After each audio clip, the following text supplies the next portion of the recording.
자기가 이쪽, 마이크가 저쪽에 있으니까 자기가 저쪽. 노트를 누르면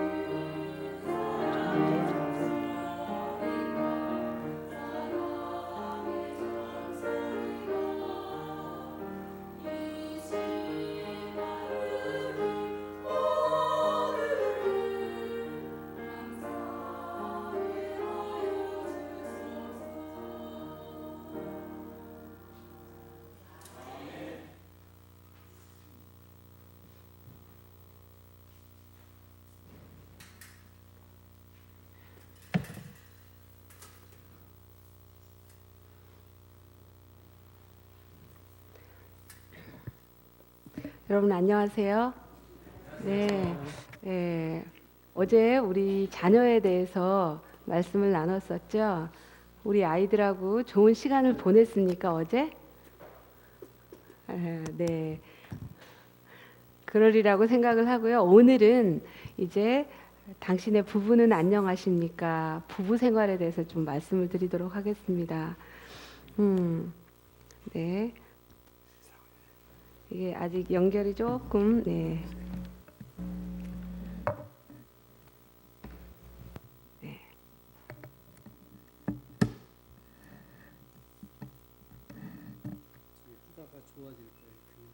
그럴까요? 할까요?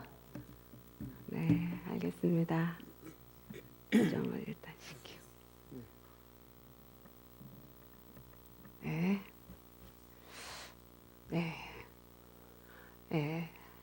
색깔이 좀 선명하지 않더라도 믿음의 눈으로 보시기 바랍니다. 네, 노인과 물고기 먼저 파워포인트 보도록 하겠습니다. 노인과 물고기입니다. 캐나다에 한 호수가 있었습니다. 어느 날 여행객이 그 호수를 지나가다가 한 할아버지가 낚시를 하고 있는 것을 보았습니다. 재미삼아 구경을 하고 있는데 마침 할아버지가 엄청난 월척을 낚았습니다. 어찌나 물고기가 큰지 너무 흥분된 마음으로 쳐다보고 있었는데 이상하게도 그 할아버지는 매번 큰 물고기를 풀어주는 것이었습니다. 흥미로운 마음에 계속 지켜보고 있는데 할아버지는 매번 큰 물고기가 잡히면 풀어주고 손바닥만한 작은 물고기가 잡히면 자신의 그물망에 넣는 것이었습니다. 보통 낚시하는 사람하고는 좀 다르죠? 예, 낚시하는 사람은 큰 것은 잡고 작은 것은 원하지 않잖아요. 근데 이제 거꾸로 했습니다. 너무 이상하게 생각하는 여행객은 할아버지에게 다가가 물었습니다. 할아버지, 왜 큰 물고기가 잡히면 풀어주고 그렇게 작은 물고기만 가지시나요? 우리 집 프라이팬 사이즈가 25cm거든. 그래서 그보다 큰 물고기는 필요 없어. 네, 자기 집에 그 물고기를 요리를 하려면은 후라이팬이 있어야 되는데 후라이팬이 손바닥만 한 것입니다. 그래서 큰 것이 있으니까 어때요? 큰 물고기는 버렸다라는 것입니다. 이 할아버지 지혜로우신 분이에요? 아니에요? 지혜로우신 분이에요? 아니에요. 아니에요. 우리 안산 교우님들은 어떻게 하실래요? 25cm보다 이따만한 큰 물고기 잡히면 이거 버리실래요? 가지실래요? 가져서 어떻게 요리하실래요? 그렇죠. 토막을 치면 되잖아요. 그렇죠. 그런데 이 할아버지는 토막 칠 생각을 했어요? 못했어요? 못했어요. 자기 후라이팬 사이즈에 맞는 것만 내가 수용을 한다 이렇게 생각을 했어요. 성도 여러분, 여러분은 어떠세요? 여러분은 여러분의 배우자를 볼 때 당신 이렇게 해야 돼 라고 하는데 이 사람이 그렇게 안 하면 마음에 안 드시죠? 말 좀 예쁘게 하세요. 근데 말 툭툭 하면 그 사람 잘라내고 싶죠? 던져버리고 싶죠? 그렇지 않는가요? 우리의 자녀들 딱 너무 쫄라붙은 바지 입지 말아라. 화이트니 통풍이 안 된단다. 그거 입지 말아라 하는데 사춘기 아이 딱 달라붙은 바지 보면 저 자식 밉죠? 바닷속에 던지고 싶죠? 그렇지 않나요? 내 생각하는 거하고 조금 틀에서 벗어나면 다 바닷속에 던져버리고 싶을 때가 있어요 없어요? 내가 이 인간을 왜 만났을까? 이런 생각할 때가 없습니까? 우리 엄마가 그때 하지 말라고 했었을 때 내가 딱 그만뒀었어야 되는 건데 내가 발등을 찍고 싶어요. 뭐 이럴 때 없습니까? 나도 그럴 때 있었어요. 아, 그렇군요. 이럴 때 언제 그럴 때 느끼십니까? 자기의 갖고 있는 그 틀에 상대방이 맞지 않으면 버리고 싶을 때가 있잖아요. 철천지 원수가 되면서. 그런데 여기 안상 교우님들은 왜 버려요? 토막 쳐서 넣으면 되잖아요. 이렇게 한 것처럼 굉장히 생각의 유연성이 있는 것 같습니다. 옆에 사람 손 붙잡고 얘기 좀 해줘요. 생각의 유연성이 있네요. 예, 유연성이 있어야지. 예, 다시 말하면 열린 사고를 가졌다라는 것입니다.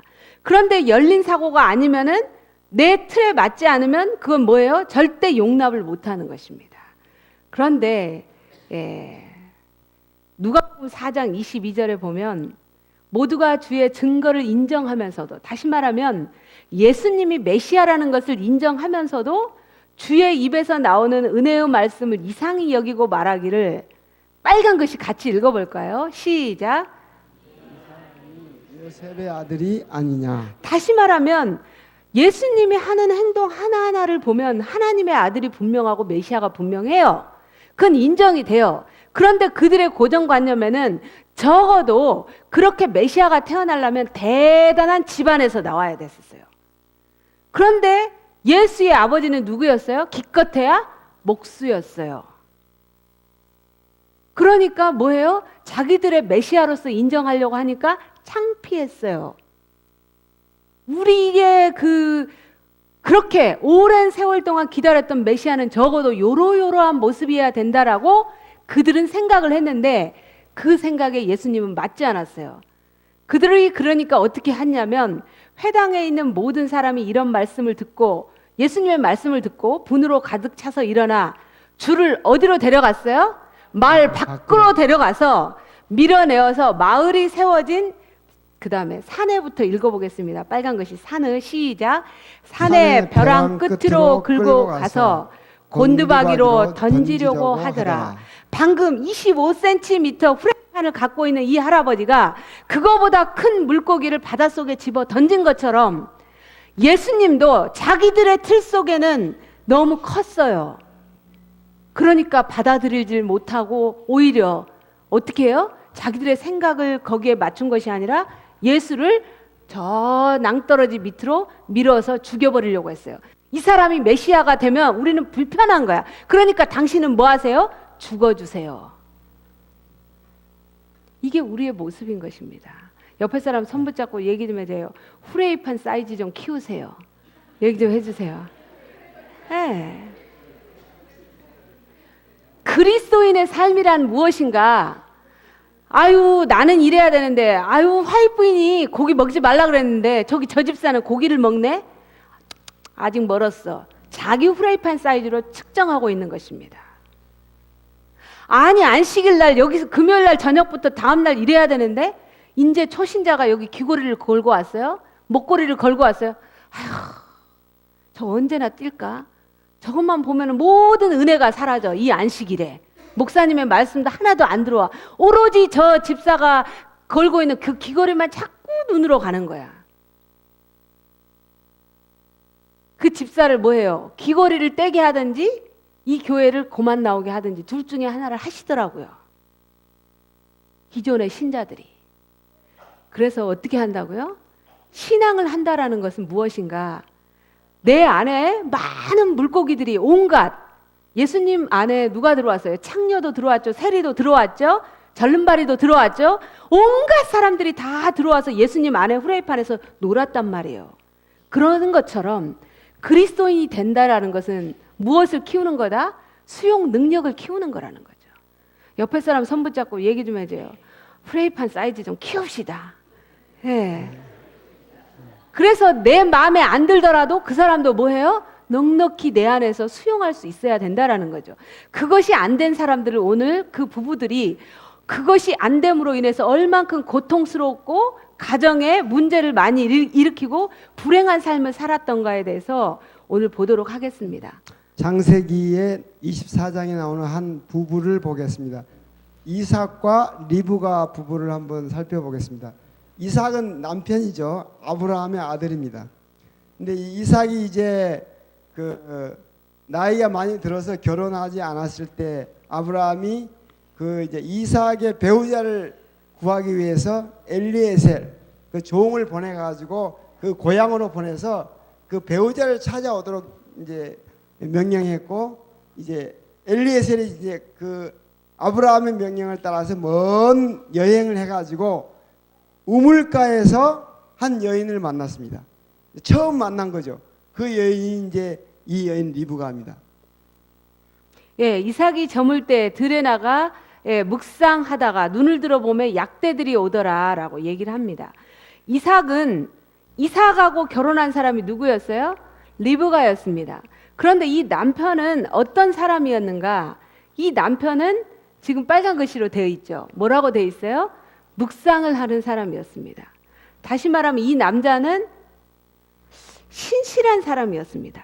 신앙을 열심히 하는 그런 사람이었습니다. 말이 먼저 나가는 것보다 기도를 하는 사람이었습니다. 괜찮은 사람입니까? 참 괜찮은 사람이었습니다. 또한 이삭이 어떤 묵상하고, 또 아브라함이 이제 그 이삭이 한 20살쯤 되었을 때 하나님께서 모리아 산으로 가서 이삭을 바치라는 명령을 했죠. 그때 이삭이 순종했습니까? 순종했습니다. 순종하고 묵상하고 기도하는 사람이 이삭이었습니다. 그럴 뿐만 아니라 이 이삭은 자기 아내랑 결혼하고 나는데 20년 동안 아이가 없었어요. 그런데도 뭐예요? 다른 여자를 보지 않았어요. 그리고 오로지 뭐 했어요? 하나님, 우리에게 자식을 주시옵소서 라고 하는 그런 사람이었어요. 그런데 이 이삭이 참 이런 좋은 점들이 많았는데 또 어떤 점이 있었냐면 창세기 26장에 보면 또 우물물 사건이 있습니다. 예, 이제 아브라함이 이제 죽고 이삭이 많은 종들을 거느리면서 이제 양을 치는데 우물이 아주 중요했습니다. 그 중동 지방에 물이 별로 없었기 때문에 깊은 우물을 파가지고 이제 물을 떠서 양들에게 물을 먹이는데, 이제 이 우물이 누구의 우물이냐면 이제 아브라함이 팠던 우물이니까 이삭이 주인인 것입니다. 그런데 블레셋 사람들이 그 우물을 막고 흙으로 막 메워버리면서 우리를 떠나가라. 왜 그랬냐면은 이 양이 먹을 풀은 한정되어 있는데 양들이 많으니까 서로 막 경쟁이 하는 것입니다. 그래서 이삭을 밀어내려고 이제 우물을 막아버리면서 싸움이 일어났는데, 여기 보면은 우리를 떠나가라. 그 이유는 단 한 가지입니다. 너가 강하니까, 너의 양들이 많으니까 떠나가라. 아무 이유 없이 이렇게 몰아냈습니다. 네, 이삭이 그곳을 떠나 그 아비 아브라함 때 팠던 우물을 다시 팠어요. 그 사람들이 자기의 우물은 재산이었거든요. 그런데 강제로 그 우물을 다 메워버리고 뺏어갔었을 때 그들하고 다투지 않았어요. 그리고 그 우물을 그 사람들에게 다 주고, 그리고 자기는 또 다른 곳으로 옮겨서 또다시 우물을 팠습니다. 이삭이 그들과 싸우는 것을 싫어했습니다. 네. 이삭은 어떤 문제가 발생하면은 차라리 내가 뭐하고 말지, 양보하고 말지, 이런 스타일의 성격이었습니다. 그래서 이제 그랄 지역에 가서 또 물을 팠는데 또 목자들이 다투는 것입니다. 이 물은 우리 것이라, 너는 떠나가라. 이삭이 또 다른 우물을 팠더니 그들이 또 싸우는 것입니다. 이삭이 또 떠나는 것입니다. 지겹게 쫓아다니면서 빼앗죠. 그런데 이삭이 또 거기를 떠나서 또다시 우물을 팠더니 이제 더 이상 그 사람도 염치가 없었는지 다투지 않았습니다. 이삭은 이제 이 몇 번의 사건을 통해서 보면은 네. 어떤 문제가 갈등이 있었을 때 적극적으로 해결하기보다는 그냥 물러서고 양보하고 포기하고 그냥 화평을 차라리 유지한 게 낫지, 내가 손해보는 게 낫지. 이삭이 싸움을 못해서 그런 게 아니라 종들도 굉장히 많았습니다. 싸움을 못했겠죠. 부지와 선지자에 보면은 네. 아브라함의 종이 1000명이라 그랬습니다. 그럼 이삭이 그 사실 많은 종들을 거느리고 싸움을 할 수 있었지만은 갈등을 싫어하는 스타일이 이삭이었습니다. 사랑하는 여러분, 지금 이삭의 성격과 그의 인품에 대해서 저희가 좀 묘사를 해드렸잖아요. 이런 사람을 여자들에게 여쭤보겠습니다.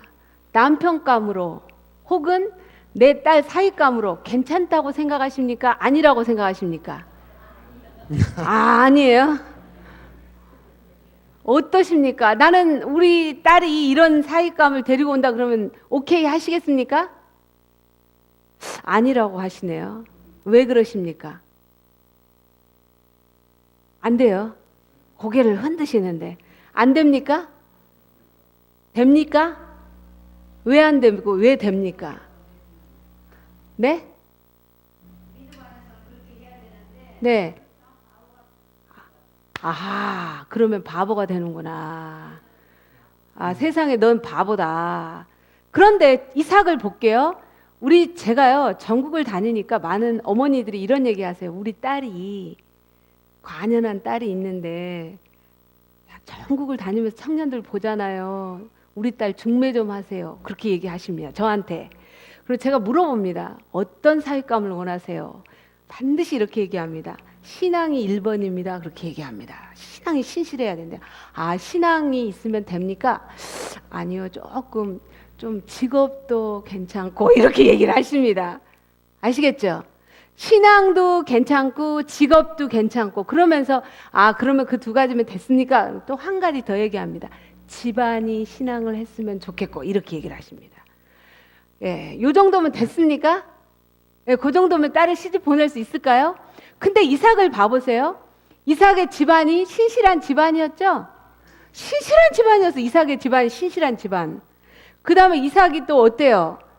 우리 어머니들이 우리 딸을 시집 보내는데 고생을 좀 덜 시키고 싶은 거야. 그러니까 직업도 괜찮고 집안도 좀 잘 살아야 돼.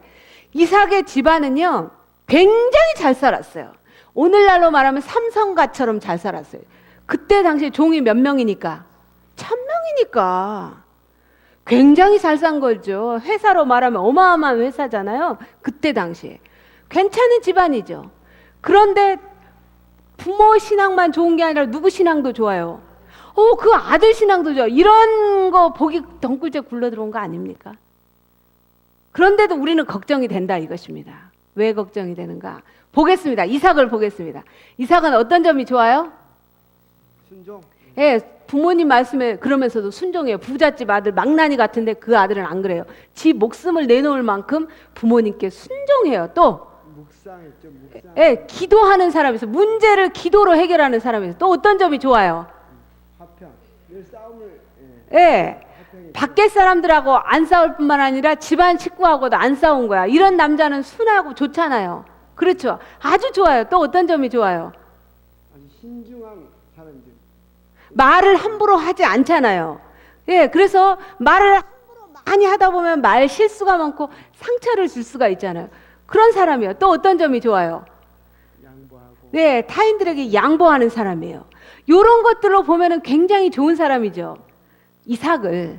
그러면 제가 저 따라합니다. 사망의 음침한 골짜기. 사망의 음침한 골짜기. 네, 이제 이삭의 사망의 음침한 골짜기를 보겠습니다. 이삭의 사망은 음침한 골짜기. 어떤 점이에요? 소극적인 사람이죠. 소극적인 사람이죠. 왜냐하면 방금 우리 어머니께서 말씀하신 것처럼 지 우물물을 몇 개씩 뺏기면서도 바보 같은 짓을 하잖아요. 자기 밥그릇을 못 챙겨 먹잖아요. 예, 소극적인 사람이 또 어떤 사람이에요? 흐리멍텅하죠. 물에 물 탄 듯 술에 술 탄 듯. 그렇죠. 우리 그 여자분들이 이런 얘기 많이 하더라고요. 우리 안식일교회 남자들 박력이 없어 뭐 이런 얘기 많이 하시더라고요. 저 청년들이. 예, 그렇습니다. 또 어떤 점이 사망의 음침한 골짜기예요? 우유부단합니다. 결단력이 없죠. 이런 점들을 봤을 때 제가 볼게요. 우유부단하고요. 자기 거 못 챙겨 먹고요. 그 다음에 묵상해서 말수는 적지만은 그런 사람하고 살려면 답답해요. 그렇지 않아요? 제가 만났던 많은 여자분들이 그래요. 싸울 때 확 싸우고 그리고 그 다음에 풀어줘야 되는데 이 사람은 말을 안 해서 저 속에 뭐가 들었는지 모르겠다고. 답답해 죽겠다고. 그러니까 말수가 적어서 실수 안 한 것은 좋지만 같이 살려면 답답해요.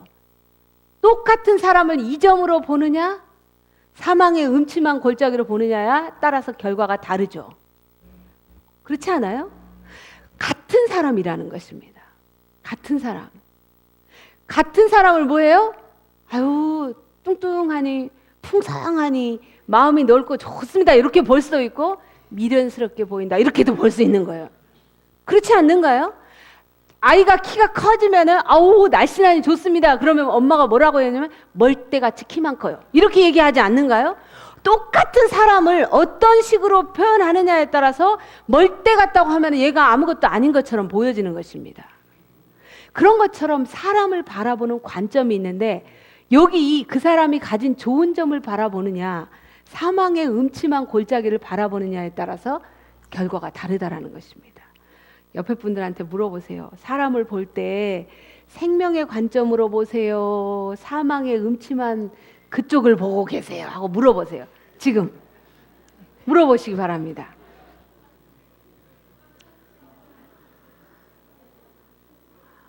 어떠셔요? 여러분은 사람을 어떻게 들여다보십니까? 네. 또 어떤 분은 그래요. 자기가 성격이 급한 사람은 차분하게 한 사람을 느려 터졌다고 얘기합니다. 그렇지 않아요? 누가 급하니까? 자기가 급하니까. 우리 둘이도 그렇게 해서 많이 싸웠죠? 제가 제 애들을 보니까 이것도 마음에 안 들고 머리도 마음에 안 들고 옷도 마음에 안 들고 신발도 마음에 안 들고 다 보니까 어떤 시각으로 보냐에 따라서 다 마음에 안 들더라고요. 이것도 좀 고쳐라, 이것도 좀 이렇게 해라, 신발도 이렇게 해라, 예배드린 태도도 이렇게 해라, 다 이렇게 이것도 고치고 다 이렇게 보니까 저는 좋은 의도로 너 이렇게 고치면 좋아질 거야 이런 의도로 접근하는데 점점 멀어지더라고요. 네, 알았어요. 네. 이렇게 하는데 이 마음의 관계는 점점 멀어지는 것입니다.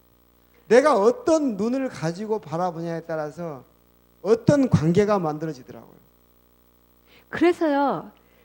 인간이 두 가지 관점으로 봅니다. 하나님께서 모든 사람에게 5개의 손가락을 줬거든요. 실물 교훈하라고 준 거예요. 제가 말씀드렸죠. 이것이 생명의 관점으로 하나님이 그에게 준 좋은 점을 매번 바라보면서 얘기하라는 거예요. 근데 이건 뭐예요? 사망의 관점이에요. 이걸 매일 사망의 관점을 얘기하면 사망의 쏘임이 되는 것입니다. 그리고 누가 고통스럽냐면 이 사망의 관점을 계속 말하고 있는 자기 자신이 고통스러워요. 이 관점의 차이를 한번 보도록 하겠습니다. 관점, 우리 눈이 얼만큼 바라보는 시각이 얼만큼 중요하냐가 여기 나와 있습니다. 관점의 차이. 중동아시아에 파견되었던 콜라 회사의 영업사원이 좌절하고 돌아왔습니다. 예, 콜라 회사의 영업사원이요. 한 친구가 물었습니다. 왜 중동에서 성공하지 못한 거지? 네, 콜라가 잘 안 팔렸대요. 영업사원은 이유를 설명했습니다. 중동에 파견되었을 때 콜라는 그곳에 거의 알려져 있지 않았기 때문에 매출을 쉽게 올릴 거라고 장담을 했었지. 제가 한 10년 전인가 몽골을 갔는데 몽골도 공산국가잖아요. 그때 당시에 거기도 코카콜라는 이렇게 광고가 나오더라고요. 안 들어간 데가 없는 거예요. 그런데 이 중동에서 코카콜라가 잘 안 팔렸습니다. 문제를 이제 분석을 난 하겠습니다. 아랍어를 못하니까 포스터 3개로 콜라에 대해 전달하려고 했어. 이게 아랍어예요. 무슨 나뭇잎 글씨처럼 생겼죠. 예. 첫 번째 포스터. 한 그림으로 남자가 광고합니다. 완전히 탈진하여 뜨거운 사막에 쓰러져 있다. 예, 코카콜라를 팔기 위해서 이제 광고를 하기 시작합니다. 이 그림을 보여줬습니다. 사막에 쓰러진 남자. 두 번째 포스터. 남자가 우리 회사가 콜라를 마신다. 그러면 세 번째 포스터. 원기를 회복한 남자. 예, 이렇게 됐죠. 이 3개의 포스터를 곳곳에 붙여놨지. 그럼 효과를 받겠네? 친구가 말했습니다. 네, 첫 번째 사막에 쓰러진 남자가 코카콜라 마시니까 사막을 질주하는 정력적인 남자가 됐으니 당신들은 뭘 마시세요? 콜라를 마시세요. 이것이 그들의 광고였습니다. 그런데 내가 놓친 게 있었어. 아랍인들은 오른쪽부터 읽기 때문에 우리 포스터의 내용을 반대로 이해했더라고. 이해가 되십니까? 예, 그 사람들은 왼쪽부터 이렇게 글씨를 읽어가는 게 아니라 오른쪽부터 읽기 때문에 사막을 질주하는 정력적인 남자가 코카콜라 마시니 사막에 뻗어버렸다라는 것입니다. 그러니 사람들이 저걸 마셔요, 안 마셔요? 안 마시게 됐다라는 것입니다. 똑같은 3장의 그림인데도 어느 쪽, 왼쪽부터 읽느냐, 오른쪽부터 읽느냐에 따라서 결과가 너무 다르다라는 것입니다. 우리가 사람을 들여다볼 때, 우리가 남편을 보고 아내를 볼 때도 어때요? 사망의 관점으로 보느냐 생명의 관점으로 보느냐에 따라 죽일 사람이 되고 같이 살 사람이 된다라는 것입니다. 그런데 이제 문제가 있는데 네. 우리가 가까운 내 가족이나 내 자녀나 내 배우자는 뭐가 잘 보이겠습니까? 사망의 관점이 잘 보이는 것입니다. 그런데 옆집과 우리 옆에 장로님과 옆에 집사님은 뭐가 잘 보이겠습니까? 생명이 잘 보이는 거예요. 그러니까 남의 잔디가 푸르러 보이고 내 잔디는 앉을 곳이 없어요. 그런데 남의 집에 가보면 거기도 다시 똑같거든요. 그런데 멀리서 바라보는 우리의 시각이 그렇게 왜곡되어 있는 것입니다. 자기의 주변에는 항시 문제점들만 먼저 보이는 것이 우리의 그 죄를 가져온 다음부터의 문제점이 된 것입니다. 제가 어느 날 저희 그 시댁에 저희 남편이 위에 형이 있고 중간이고 동생이 있거든요. 그런데 저희 동서한테 하는 저희 시동생의 모습을 보니까 마트에서 이렇게 장을 봐가지고 오는데 저희 동서가 퇴근하면서 여보 나 지금 지하 주차장에 다 도착했는데 장 봐갖고 왔어요. 이렇게 하니까 저희 시동생이 먼저 퇴근했다가 주차장으로 지하 주차장으로 이렇게 엘리베이터를 타고 내려왔다는 거예요. 그러면서 무거우니까 이 짐을 시동생이 다 들고 올라갔다고 그런 얘기를 하더라고요. 전 너무 부러웠어요. 우리 시동생은 진짜 남자 중에 남자네 하면서 제가 저희 남편한테 얘기했어요. 참 당신 동생이지만 참 좋은 남자인 것 같다고. 그러면서 어떻게 나는 그거 마트 짐 2개 그냥 내가 혼자 들고 갈 텐데 동서는 그렇게 탁 전화하니까 신랑이 탁 내려와가지고 탁 갖고 올라갔대요 하면서 제가 얘기를 했어요. 그랬더니 자기 동생 칭찬하니까 저는 기분 좋아할 줄 알았거든요. 근데 뾰통해져 갖고 있더라고요. 동생을 칭찬하는데도. 기분 나빴어요? 왜 기분이 나빴는가 했더니 누구를 비교했어요? 아무리 동생이라도 동생하고 본인하고 비교를 하니까 뭐해요? 기분이 나빴다라는 거예요. 그러면서 나도 뭐 하는 게 많은데 잘한 게 많은데 이렇게 얘기를 하는 거예요. 누구를 칭찬했다는 거예요? 시동생을 칭찬했다는 거예요. 옆에 사람 손 붙잡고 얘기 좀 해줘요. 비교는 사람을 미치게 만들어요. 네. 누구까지도 그러더라고요. 자기 동생까지도 그러더라고요. 그런데 저는 계속해서 그 이후에도 무슨 얘기를 했냐면 저희 남편의 좋은 점은 얘기하지 않고 자꾸 시동생 쪽 얘기를 했어요. 거기는 이렇게 잘해준다더라. 제 눈에 자꾸 누구 것만 보이냐면은 저 같이 살고 있는 제 남편의 이 좋은 점들이 보인 것이 아니라 저희 남편한테 항상 제가 잔소리 많이 했죠. 양말 뒤집어 놓지 말아라. 그 다음에 저희 남편이 솔직히 말해서 좀 그래요. 죄송해요. 젓가락으로 이렇게 그 김치를 먹을 때 뒤집었다 놨다 뒤집었다 이런 거 하고 저 정말 싫거든요. 그런 거 이런 거 하는 거예요. 그리고 뭐 어떨 때는요. 음식을 먹으면 여기 옆에가 묻어 있어요. 그래서 제가 휴지를 이렇게 줘요. 그러면 조용히 닦으면 되잖아. 그러면 별로 기분 나빠하는 거예요. 그래서 저는 그런 것들이 자꾸 저한테도 많이 있죠. 마음에 안 든 거? 네. 말씀하세요. 제가 뭐 맨날 음식 먹을 때마다 얘기했다며요. 맛있냐고. 네. 예, 음식 조금 뭔가 뭐 새로운 거 만들어 놓으면은 이게 맛있냐 맛이 없냐 늘 이런 거 물어보잖아요. 남자들은 이런 거 참 대답하기 곤란합니다. 그냥 이렇게 눈치껏 잘 먹고 있으면 맛있는갑다 이렇게 맛있으니까 먹고 있겠죠. 이걸 꼭 물어보고 뭐 변화가 있냐 없냐. 아니 그리고 제가요 머리 이렇게 어쩔 때 이렇게 하잖아요. 사실 잘 못 알아봐요. 아니 파마하고 그렇게 하면은 솔직히 예 그렇죠. 아니 그런데요 저는요 제가 머리 자르는 거 몰라볼 수 있다고 생각해요. 근데 제가 파마하잖아요. 그럼 뭐 이렇게 곱슬곱슬해지잖아요. 요 정도는 알 수 있는 거 아닌가요? 그래서 제가요 어느 날 파마를 해가지고 나 어때라고 얘기를 하면 아무것도 모르는 거예요. 원래 남자들이 그렇지 않습니까? 잘 몰라요, 진짜로. 예. 저희 부부가 그랬어요. 그리고 제가요, 저는 분위기 띄우려고 말했거든요. 분위기 띄우려고 말을 하는데 저희 남편은 그걸 별로 좋아하지 않았어요. 말이 많았어요? 저한테 뭐예요? 쓸데없는 말을 많이 한다라고 얘기를 하는 거예요. 그러니까 저희 둘이 3년 동안 저희가 교제를 했거든요. 그리고 상당히 괜찮게 살 거라고 생각을 했는데 막상 살아보니까 자꾸 저는 분위기 띄우려고 좋은 말, 이 말 저 말 막 말 많이 하는데 말 많이 한다 그래요. 어느 날 저희가 대판 싸운 적이 있었는데 뭐였냐면 그때 당시에 신혼초예요. 지금은 막 인터넷이 잘 돼가고 이래 하는데 전화번호를 제가 어떤 분을 모르겠는 거예요. 어떤 집사님 전화번호를 몰라서 제가 그때 금요일 밤이었던 것 같아요. 9시 반 이후였어요. 그 시간 늦은 거 아니죠. 10시 이전이니까. 그래서 제가 어떤 분 전화를 해야 되는지 전화번호를 몰라서 제가 그 분의 전화번호를 물으려고 다른 분한테 전화를 했어요. 그랬더니 엄청 화를 내는 거예요. 저는 전화를 빨리, 알았어요. 전화를 빨리 끊으면서 왜 화를 냈는지를 몰랐어요.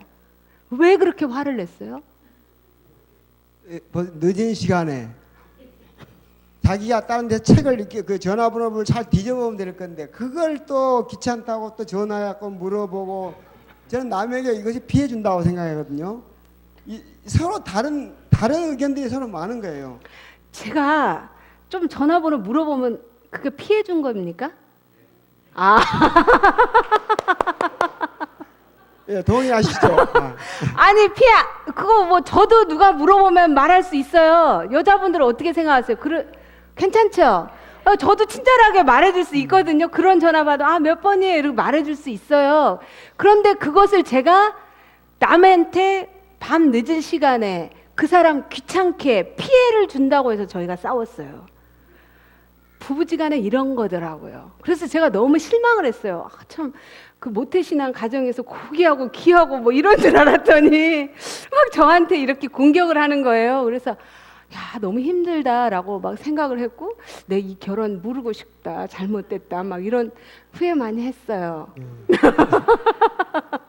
네, 그런데 이렇게 한 것처럼 각각의 성향이 달라서 부딪히는 경향들이 많았어요. 그런데 어느 날 저희 남편이 저한테 그런 얘기를 하는 거예요. 저희 아버님하고 전화 통화를 하면 저희 남편은 제가 먼저 아버님하고 전화 통화를 하면서 바꿔줘요.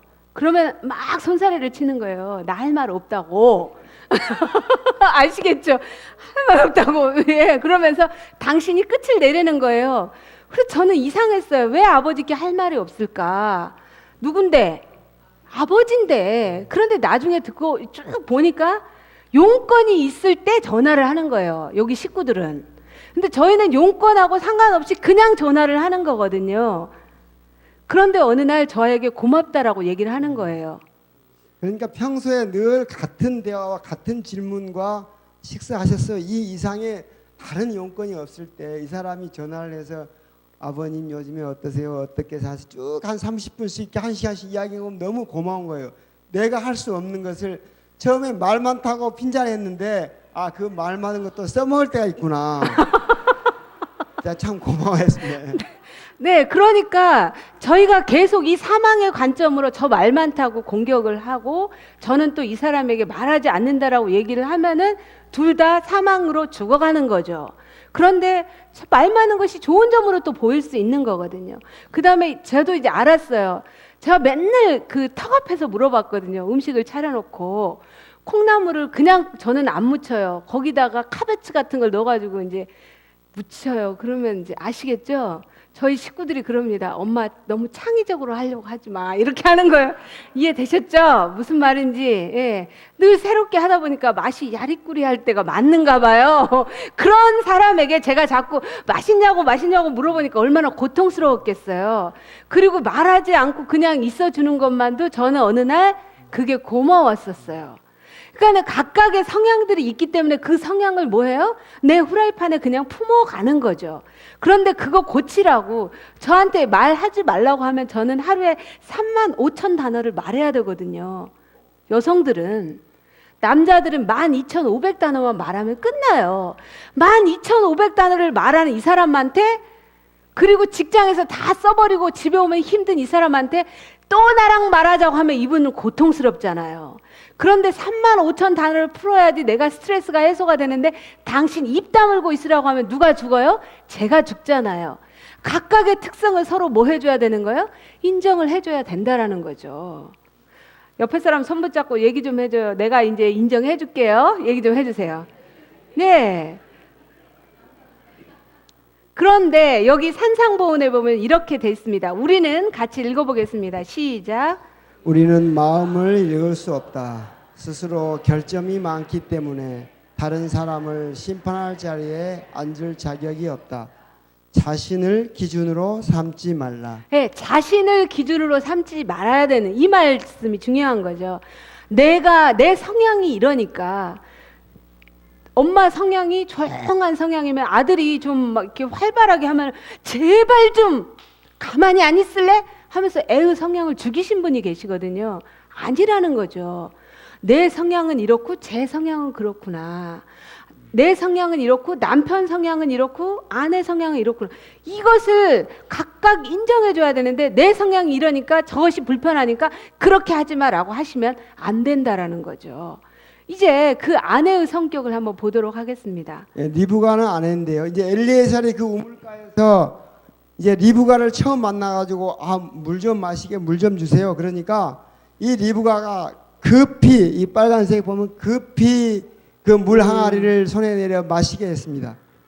이때 이제 리브가는 물두로 저기 우물에서 물 떠가지고 이제 가져온 물이었는데 네. 그 물을 처음 본 사람에게 이렇게 내준 사람이었습니다. 네. 아주 친절한 여인이었습니다. 성경은 너무 재밌어요. 성경은 먼 옛날 얘기가 아니고 이솝 우화 같은 얘기 옛날 이게 아니에요. 오늘 우리 가정 거실 오늘 우리 집에서 일어나고 고부간의 갈등이라든지 부부간의 갈등 이걸 너무나 정확하게 묘사되어 있는데 많은 사람들이 성격 차이로 이혼하겠다고 얘기를 하세요. 정말로 와서 그 성격 차이로 그 다음에 나타나는 현상이 뭐냐면 대화가 안 된다는 거예요. 성격 차이 때문에 대화 안 된다고 얘기를 하거든요. 그런데 지금 이 성경에 그 얘기가 그대로 나와 있어요. 이 리브가의 성격을 조금 전에도 말씀드렸던 것처럼 급해요. 그런데 창세기 24장에 또 그 성격을 적나라하게 묘사를 해놓는데 이 여자가 엘리에셀에게 물 떠다 주면서 가만히 이 여자가 생각하니까 엘리에셀하고 누구랑 같이 왔냐면 약대도 같이 왔거든요. 그래서 약대를 보니까 어머 당신이 목이 마르면 약대도 목마르겠네요. 내가 약대를 위해서도 물 떠줄게요. 이 여자가 그런 여자였어요. 이 여자는요 요청하지 않아도 알아서 뛰는 여자였어요. 그럴 뿐만 아니라 뭐예요? 그냥 내가 약대 물 줄게 하면서 조신하게 이렇게 걸어가는 여자가 아니에요. 저기 지금 잘 안 보이지만 이 여자는 물을 들어가는데 그냥 종종거리면서 조신하게 이렇게 걸어가는 여자가 아니라 어떤 여자였어요? 급히 달려가는 여자였어요. 그러니까 뭐가 하나 목표점이 딱 보였다. 이렇게 해야 되겠다라고 하면은 가만히 있지를 못하는 사람이었어요. 아까 자기 남편은 어떻고? 무슨 일이 생기면 가만히 묵상하고 눈 감고 이러고 있는 사람이었는데 이 여자는 그런 여자가 아니었다라는 것입니다. 네. 친절하고 네. 또 그 약대에게 물을 주기 위해서 또 달려가서 물 떠가지고는 봉사심 많은 여인이었고 네. 그 다음에 이제 막 달려가서 엄마에게 오늘 내가 엘리에셀이라는 사람을 만났다고 또 네. 그냥 걸어가는 그런 거 없어요. 막 달려가는 것입니다. 왜? 성격이 활달하고 급한 여인이었습니다. 적극적인 여인이죠. 적극적이죠. 네. 근데 이제 엘리에셀이 그날 밤 그 집에 가서 잠을 자고 우리 주인은 아브라함이고 그 아들이 이삭인데 리브가하고 결혼하면 이게 하나님의 뜻입니다. 그러면서 아침에 일어나서 오늘 이제 리브가 데리고 가겠습니다. 어디로?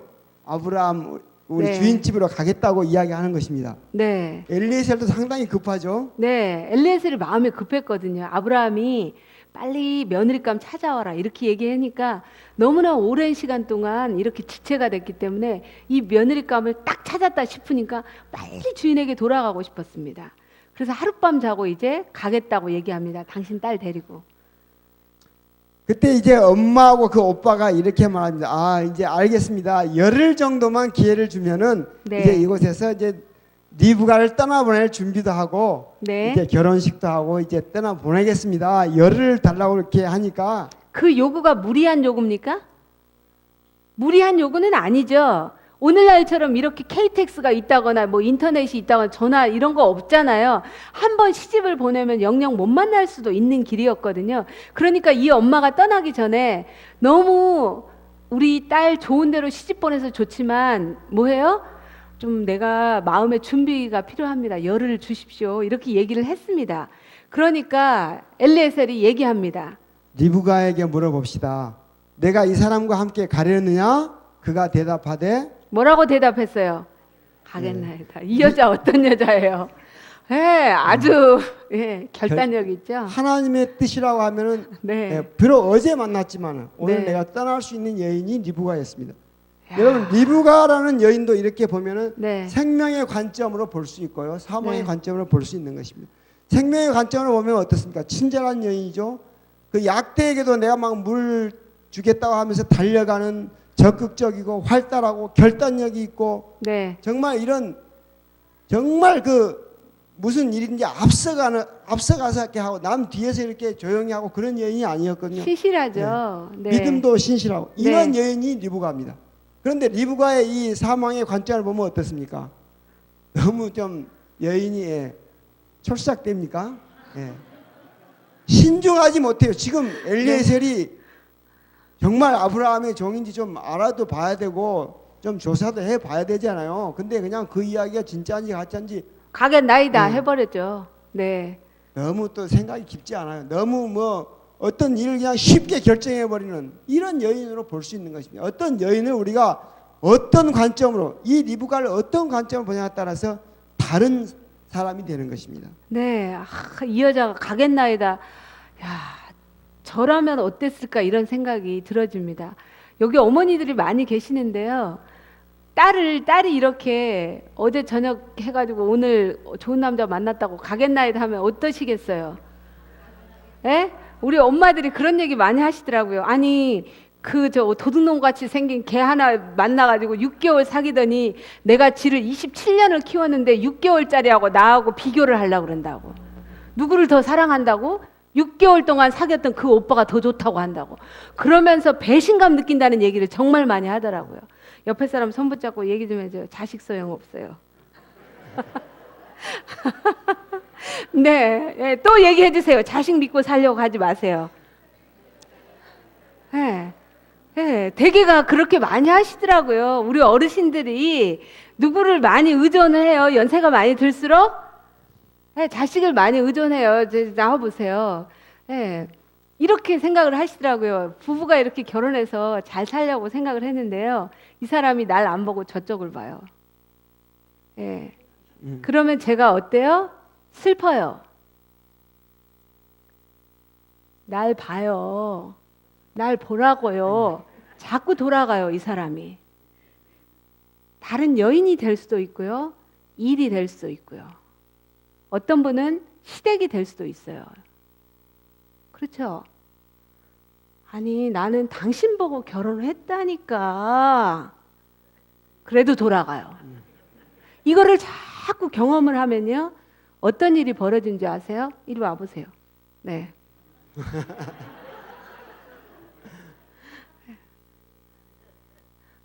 제가 아들을 낳았어요. 얘가 내 아들이에요. 조금만 어려져 봐요. 네. 그러면요. 제가 무슨 생각을 하냐면 사람은 사람인지 아시죠? 혼자는 못 살아요. 내가 이 사람을 믿고 의지하려고 이렇게 했는데 의지처가 안 돼요. 그러면 제가 누구를 해요? 이 사람을 포기를 하고 잘 키워요. 엄마가 열심히 너만 보고 산다. 알았어? 알았냐고? 예, 이렇게 얘기합니다. 내가 저런 인간 내가 왜 이혼하지 않고 사는 줄 알아? 너 알아? 응? 공부 열심히 해야 돼. 내가 왜 이렇게 희생하면서 산 줄 알아? 그렇지, 너 때문이야. 네가 나한테 뭐라고 말해? 나 엄마가 좋아라고 얘기해봐요. 진짜? 얘가 나한테 그렇게 얘기해요. 나는 나중에 커서도 엄마랑 결혼할 거야. 얘기하세요. 얘 벌써 싫은가 봐. 이렇게 하는 거야. 야, 그 얘기 하라니까. 이거 벌써 고민. 어렸을 때 그래요. 나 엄마랑 살 거야. 엄마랑 살 거야. 근데 얘가 커요. 엄마랑 살 거야? 아니래요. 얘가 아빠랑 산다고 하지 않아요. 얘는 여자친구랑. 그러면서 그 전에는 엄마 밥 먹었어, 엄마 걱정해, 아빠 안 들어왔어, 이렇게 걱정하는데 여자친구가 딱 생기는 순간 얘도 뭐예요? 여자친구를 향해서 가요. 이게 인생이에요. 옆에 사람 손 붙잡고 얘기 좀 해. 저게 인생이야. 얘기 좀 해주세요. 네, 이게 인생이에요. 이거요. 그러니까 여기 이 사람한테 이렇게 의지하려고 살고 그러면 이 사람이 날 뭐예요? 예, 툭 차내는 거예요. 아니 내가 당신 때문에 결혼했다니까. 아, 힘들어. 이렇게 한다니까요. 아 그래서 나는 여기서 일단 상처를 입고요. 아들 믿고 내가 산다. 이렇게 해요. 아들아, 나 너만 믿고 산다. 뭐 어떠니 너는? 너도 힘드니? 연세가 들수록 더 많이 의존을 해요. 얘한테. 얘가 뭐라고 얘기해요? 엄마, 나도 처자식 있어. 이렇게 얘기를 하는 거야. 그러면서 얘 마음속에 계속 엄마나 아버지가 이렇게 의지를 하면은 얘 마음속에 부모가 아니고 얘 마음속에 뭐가 돼요? 저 짐이 되는 거예요. 인생이 그때부터 슬퍼지는 거예요. 우리는 하나님의 아들, 딸인데 이제 뭐가 되냐면 물건이 돼버리는 거야. 짐이 되는 거야. 짐짝 취급을 안 받으려면 누구한테 의지하면 안 돼요. 자식한테 의지하거나 뭐 남편이나 아내한테 의지하지 말라는 거죠. 옆에 사람 손 붙잡고 얘기 좀 해요. 사람을 의지하지 마세요. 들어가세요. 사람을 의지하지 말라고 했더니 요즘은 이제 아주 똑똑하셔가지고 어르신들이 아주 똑똑하셔가지고 아 그래 네 아무리 옛날에는 부모를 공경하고 이렇게 했지만 요즘은 다들 이제 어르신들이 걱정이 되는 거예요. 아프면 나 어디 간다? 요양원 간다고 이제 생각해요. 큰아들 집 간다고 이제 요즘은 생각을 많이 안 하세요. 요양원 간다. 그러려면은 내가 요양원에서 그래도 잘 살려면 뭐가 있어야 된다? 돈이 있어야 된다. 그래가지고 옛날에는 이제 배우자를 믿고 자식을 믿다가 지금은 이제 뭘 믿어요? 돈이 이제 자식이 되고 돈이 배우자가 되는 거야. 근데 그 돈은 뭐예요? 어느 날 바람처럼 사라져 버릴 수 있어요. 옆에 사람 손 붙잡고 얘기 좀 해줘요. 돈을 믿지 마세요. 돈은 믿을 존재가 아니야. 그래서 믿음의 대상은 아내도 아니고 남편도 아니고 딸도 아니고 요즘 막 딸로 생각하시는 분들인데 그것도 착각이에요. 딸 집에서는 그 열심히 살다가 싱크대 밑에서 돌아가신대요. 무슨 말씀이시 아시겠죠? 그러니까 그거는 인간은 믿음의 대상이 애초에 아닌 거예요. 아무리 배우자가 잘해도 어느 날 누가 먼저 무덤에 들어갈 수 있는 거예요. 그게 인생이에요. 그래서 믿음의 대상은 누군가 하나님 한 분이라는 거죠. 그래서 연세가 들수록 인간에게 자꾸 의존을 하거나 물질에 의존하지 말고 내 믿음의 대상을 내 믿음의 뿌리를 어디다 두라? 하나님께 두라는 거죠. 옆에 사람 손을 꼭 붙잡고 간절히 얘기를 해주세요. 믿음의 대상은 하나님이세요. 얘기를 해주세요. 네. 이렇게 지금 했다라는 것입니다. 그런데 이들이 정말로 이렇게 생명의 관점으로 살았으면 언제 가서 그들이 잘 살았다고 결론이 나냐면 그들의 말년에 가면 알아요. 잘 살았는지 못 살았는지 말년에 알거든요. 그런데 그들이 사망의 음침한 골짜기로 부부 생활을 했다라고 하면 그들의 말년이 아주 불행하게 될 거예요. 이제 말년이 창세기 27장에 나왔습니다. 예. 이삭이 이제 그렇게 리브하고 결혼을 해가지고 세월이 많이 지났습니다. 누굴 낳았습니까? 쌍둥이를 낳았는데 에서와 야곱을 낳았죠. 이제 이삭이 나이 많이 들어서 아 내가 죽을 날이 가까워서 유언을 해야 되겠다. 누굴 불렀을까요? 에서를 부른 것입니다.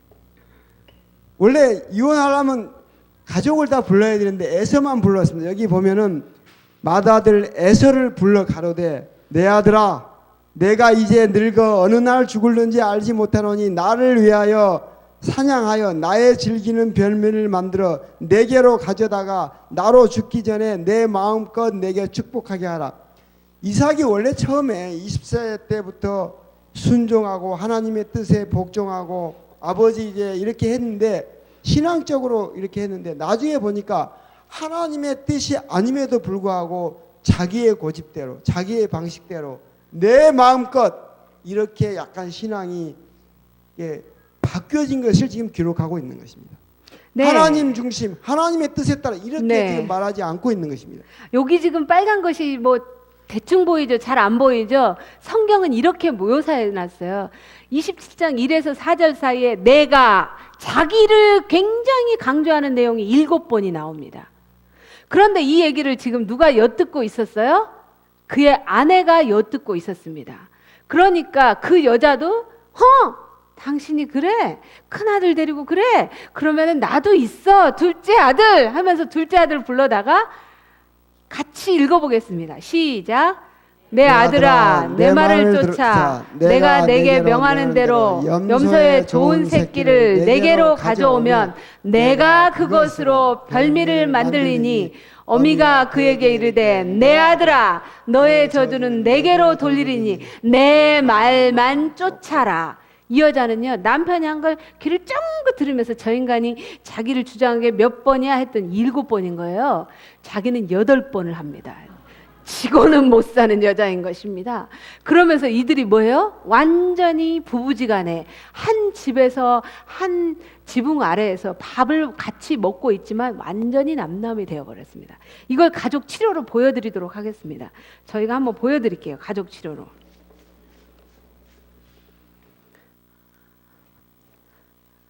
집사님 나오실래요? 안 나오셔요? 집사님 나오세요.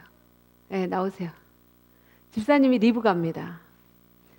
이제 이삭입니다. 네. 그리고 전사님하고 두 분이 앉아 계시죠? 나오세요. 전사님하고 두 분 나오시라고. 네, 빨리. 네. 네, 나오셔야 돼요. 당첨됐어요. 네, 리브가고 이삭입니다. 그 둘이 부부가 여기 잠깐 이쪽으로 앉아 계세요. 이 두 부부가 서로 동네 사람들이 다 부러워할 만한 결혼을 했어요. 믿는 집안에 믿는 식구들끼리 만났습니다. 경제적으로도 넉넉했습니다. 둘 다 굉장히 신실한 사람이었어요. 모든 사람이 결혼 초에 다 박수를 쳤습니다. 어쩌면 저렇게 선남선녀가 잘 만났을까? 그런데 그들이 뭐해요? 어떻게 살아야 돼요? 하나님이 아담과 하와를 창조하고 난 다음에 둘이 뭐예요? 부족한 점을 채우면서 돕는 배필로 살으라고 했는데 그들이 뭐하고 살았어요? 그렇게 살지 못했다라는 것입니다. 이제 보여드리도록 하겠습니다. 부부가 같이 살다 보면 뭐해요? 의견의 충돌이 생기겠죠. 반드시 생겨요. 왜? 서로 다른 환경 속에서 자랐기 때문에. 그래서 리브가는 얘기합니다. 자기 성량대로 여보 당신 하면서 이렇게 해보세요. 여보 당신. 아주 잘하셨어요. 이렇게 하면서 손을 이렇게 쭉 아주 잘하셨습니다. 쭉 계속 하고 있어요. 이 리브가는 뭐예요? 나는 내 의견을 표현한 거예요. 이렇게 했습니다. 이삭은 이제 볼 때 아내 리브가가 이걸 좀 공격하는 것으로 권총을 쏘는 것입니다.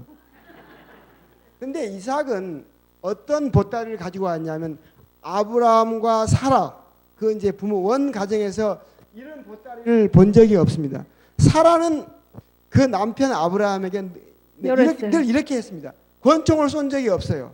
사라는 굉장히 남편을 주라하면서 아브라함의 잘못들이 있었을 때도 다 받아주고 다 공경했습니다. 그런데 결혼해서 보니까 자기 아내 리브가는 권총을 쏘는 것입니다. 공격하는 물어볼게요. 이게 권총이에요? 권총 아니에요. 뭐예요? 의사 표현이에요. 의사 표현이죠? 네, 아주 나는 내 생각을 이 여자는 뭐예요? 똑바로 말하는 여자였어요. 아니 아무리 그래도 그렇지 여자가 아내가 남편에게 이렇게 세게 말하는 것은 공격이고 싸움이지 이게 의사 표현이에요 이게? 네, 아니요. 우리 집안에서는요. 네 할 얘기는 해라 그랬거든요. 그러니까 할 얘기 이렇게 세게 하는 거예요. 그런데 어떻게 해요? 이삭은 뭐예요? 이렇게 들어오는 순간 공격이라고 마음속으로 생각하면서 이삭은 돌아섰어요. 왜 이것을 생각해 볼 수 있는가? 우물물 사건에서 그랬죠. 자기하고 다툼이 생기는 순간 갈등이 싫어요, 이 사람은. 그러니까 우물물 너 주고 떠났잖아요. 그러니까 자기 아내하고 뭔가 의견 충돌이 생겨서 이 여자가 이렇게 얘기를 하면 뭐예요? 같이 맞부딪히면 싸울 것 같으니까. 여러분 그렇게 하지 않으세요? 뒤로 물러가는 것입니다. 기분이 어때요? 안 좋아요. 왜 안 좋아요? 나는 말하자고 하는 건데 이 사람은 뭐예요? 회피하는 것입니다. 그러면은 오히려 더 화나죠. 쫓아가세요. 쫓아가서 찌르세요. 말 좀 하자고 하세요. 아니 말을 그렇게 저기 싸우면서 하는 사람이 어디가 있어? 나는 싸우는 거 아니 이거 싸운 게 아니에요. 그래서요. 이건 싸운 게 아니에요. 싸움이 아니에요. 이렇게 찌르면서 지금 안 싸운다는 거예요. 지금. 네, 이렇게 멀어진다라는 것입니다. 그들이 이렇게 멀어졌어요. 우리 부부지간에 이러지 않나요? 그러면 지금 기분이 어때요? 안 좋죠. 예, 그러면서 좌절감을 느낀다라는 것입니다. 여기에 그러는 사이에 20년 후에 아들이 둘이 태어나세요. 이리 오세요. 이 아들이 태어나서 네, 와 보세요. 예, 먼저 큰 아들이 거기 잠깐 앉고 큰 아들이 딱 태어납니다. 여기 큰 아들 아버지 앞으로. 에서입니다. 에서. 예. 이 이삭은 누구를 좋아했냐면 에서가 마음에 들었습니다. 왜 그랬을까요? 한번 생각해 보세요. 에서는 자기 하고 싶은 대로 막 했습니다. 그리고 사냥하고 밖으로 나가 돌고 또 아버지 말대로 거절하면서 자기는 아버지 말 한 번도 거절하지 못했습니다. 이삭은 그랬습니다. 대리적인 만족을 했습니다. 그러면서 에서가 마음에 들었는데 이 에서와 그러니까 한 편이 먹은 거죠. 그래서 에서를 늘 이렇게 감싸고 돌면서 네. 자기가 못했던 것에 대한 대리 만족을 이삭은 가졌죠. 엄마는 어때요? 엄마는 이렇게 보니까 지금 이 남편 하나도 내가 골치가 아픈데 이 아버지가 누구를 감싸고 돌아요? 지금 애서 걱정되잖아요. 당신 자녀 교육을 제대로 하는 거예요, 지금? 그런 생각이 안 들어요? 애서 지금 잘못 나가잖아요. 그럼 아빠가 떡 부러지게 얘기를 해야 되는데 오히려 아이고 이렇게 하면서 있으니까 뭐예요? 이 엄마는 더 근심 걱정이 많아졌다라는 것입니다. 그러면서 뭐예요? 당신 그러지 마. 이렇게 하면서 손가락질을 하고 한 손을 우세요. 왜 이런지 모르겠어. 하나님의 뜻은 이게 아닌데 아들 야곱아 이리 와라. 집안을 살펴보니 형은 맨날 자기 맘대로 나돌아다니고 아빠는 저 형만 좋아하고 너는 엄마가 불쌍하니 안 불쌍하니? 불쌍합니다. 아주 불쌍하지. 그러니까 엄마를 이렇게 해보세요. 이렇게 엄마를. 예. 이 야곱은 엄마가 불쌍하죠. 예, 엄마가 맨날 울잖아요. 속상해하잖아요. 그러니까 이 야곱은 알았어요. 엄마가 뭐라고 얘기하면 야곱한테 얘기하면 네 형은 왜 맨날 밖으로만 나도는지 모르겠다. 형은 제발 좀 신실해졌으면 좋겠다. 이런 얘기를 들으면 야곱은 무슨 생각을 하겠어요? 나는 형처럼 되면 안 되겠구나. 이 생각을 하니까 이 야곱은 뭐예요? 엄마 옆에서 팥죽을 끓이겠죠. 밖을 돌아다니지 않고. 그래야지 엄마의 뭐가 되니까? 위로가 되니까. 그러면 엄마가 뭐라고 얘기를 해요? 나는 너 때문에 산다. 그러지 않았겠어요? 네가 나의 위로자다. 그러면 야곱아, 지금 아빠의 어디가 보이니? 등이 보여. 아빠는 누구만 좋아하니? 큰형만 좋아한다 그래. 아빠는 큰형만 좋아하고 나는 좋아해 안 좋아해? 안 좋아해요. 큰형, 지금 엄마는 누구만 좋아해요? 야곱만 좋아해. 에서의 마음속에서 엄마의 서운함이 많이 있었어요. 맨날 엄마는 누구만 좋아해? 동생만 좋아하고. 지금 왜 이렇게 현상이 벌어졌어요? 왜 이런 현상이 벌어졌어요? 부부간에 서로 분리가 생기니까 편을 먹기 시작한 거예요. 편을 먹기. 그러니까 이 동생의 마음속에도 형이 미운 거야. 그리고 아버지는 항상 형을 향해서 있고 여기 이 큰아들은 엄마의 사랑을 또 아버지의 사랑도 있지만 엄마의 사랑을 받고 싶지만 항상 엄마는 여기 둘만 이렇게 해져가지고 있어요. 나중에 끝까지 엄마의 사랑을 그들이 회복하지 못했잖아요. 이렇게 자식까지 이렇게 파괴, 우애의 관계가 파괴가 된 것이 뭐 때문에 그래요? 부부간에 잘 살지 못하면 이런 현상이 벌어진다라는 것입니다. 예, 이분들 박수 좀 쳐드리세요. 예, 고맙습니다. 왜 이렇게 됐습니까? 이삭과 네, 리브가는 각자 다른 원 가정에서 왔잖아요. 결혼 전에 네, 각자 다른 보따리를 가지고 온 것입니다. 이쪽 집안에서 이삭 집안에서 아브라함과 사라로부터 받은 그 보따리와 리브가가 받은 그 라반 집에서 받은 그 보따리는 달랐던 것입니다. 리브가는 그랬죠. 아까 그 이삭은 자기 어머니 아버지의 관계를 보면서 부부 관계를 깨달았잖아요. 리브가도 그랬습니다. 리브가는 어디에서 엘리에셀을 만났어요? 들판에서 양치다가 만났어요. 다시 말하면 그 집안은 여자고 남자고 상관없이 다 밖으로 내보내서 남자들하고 경주하면서 살았습니다. 그래서 물가에서 왜 싸웠어요? 남자들하고 싸웠습니다. 왜 니네 양떼가 먼저 물 먹니? 우리가 먹어야 돼. 이 여자는 강인했습니다. 왜 그랬냐면 그 집안에서 남녀를 그렇게 각각 강하게 키웠기 때문에 그렇습니다. 뿐만 아니라 리브가는 자기 남편을 보면서 불안했습니다. 왜냐하면 자기 오빠 라반은 양을 이렇게 뭐 새끼 교합을 시키고 이렇게 하면서 없는 재산도 불려가는 사람이었어요. 머리가 굉장히 비상하게 돌아가면서 남의 것도 자기 걸로 만드는 그런 집안이었습니다. 그런데 우리 남편은 결혼해서 보니까 어때요? 있는 것도 뺏기고 살아요. 그러니까 불안이 올라오니까 다시 말하면 이들은 자기 집안에서 배운 것을 가지고 그대로 부부관계에 적용을 하다 보니까 서로 간에 갈등과 충돌이 생겼던 것입니다. 여기 부조와 선지자 같이 읽어보겠습니다. 시작. 야곱과 리브가가 그들의 목적을 성취하였으나 그들이 얻은 것은 다만 기만으로 말미암은 고민과 슬픔뿐이었다. 예, 자기 주장대로 했죠. 이삭은 뭐예요? 예, 이렇게 돌아갔고, 리브가는 뭐예요? 자기 주장대로 세게 말했고, 그렇지만 그들은 뭐예요?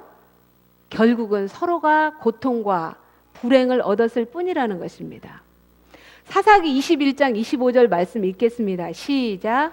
그때 이스라엘에 왕이 없으므로 사람이 각각 그 소견에 옳은 대로 행하였더라. 오늘 저녁에 예수님께서 우리에게 주신 이 부부를 향한 말씀 무엇인가? 이들이 잘못된 것은 무엇인가? 성격 차이도 아니었습니다. 이들이 잘못된 건 무엇인가? 그들이 처음에 하나님의 말씀이라고 생각하면 결단을 내리고 따라갔던 그 신앙이 변질되었기 때문입니다. 창세기 27장에 보면 남편도 자기 주장과 자기 뜻과 자기 고집대로 갔고, 아내도 내 주장과 내 뜻과 내 고집대로 자기 고정관념대로 갔습니다. 다시 말하면 처음에 이삭과 리브가는 그들의 왕이 누구였냐면 하나님이셨습니다. 하나님의 뜻에 순종했기 때문에 그 여자도 하루 저녁 만에 그 길을 떠났습니다. 보지도 않는 사람을 남편으로 하나님이 주셨다고 생각하니까 철저하게 그들의 모든 결정은 하나님이 중심이었고 하나님이 그들의 마음속의 왕이고 주인이었습니다. 운전수였던 거죠. 그런데 부부 생활을 하면서 그들이 어떻게 돼버렸어요? 자기 인생의 주인공이 하나님이 아니라, 자기 인생의 운전수가 하나님이 아니라 누가 돼버렸어요? 자기가 됐던 거죠. 왕이 사라져 버렸습니다. 그래서 자기의 소견에 옳은 대로 하니 결국 부부간에 불행하게 될 뿐만 아니라 누구까지도 불행하게 됐더라? 자식까지도 불행하게 됐다라는 것입니다. 옆에 사람 손 붙잡고 얘기 좀 해줘요. 왕으로 하나님을 모시세요. 네, 우리의 왕으로, 내가 아버지인데 내가 남편인데 당신 무슨 소리야? 내가 이렇게 하는 것이 아니라, 내가가 아니라 누구가 왕이 돼야 된다? 하나님이 우리 가정의 왕이 되고 우리 부부의 왕이 돼서 하나님이 어떻게 했는가를 묻고 그 길을 따라가야지 된다라는 것입니다. 그래서 우리 부부에 자동차를 하나 몰고 가는데 이 자동차의 운전수가 남편이 돼서도 안 되고, 이 자동차의 운전수가 아내가 돼서도 안 되고, 이 자동차의 운전수는 누가 돼야 된다? 하나님이 돼야 된다라는 것입니다. 그래야지 남편도 순복하고 아내도 순복한 것입니다.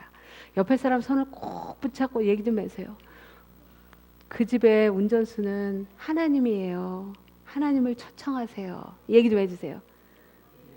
네. 네. 네. 그래서 여러분의 가정에 왕을 세우시고 여러분의 소견대로 하는 것이 아니라 그 왕이 여러분의 부부 생활, 가정 생활을 운전해 가면 하늘까지 안전하게 잘 도착할 거라고 믿으면서 모든 말씀 마치도록 하겠습니다.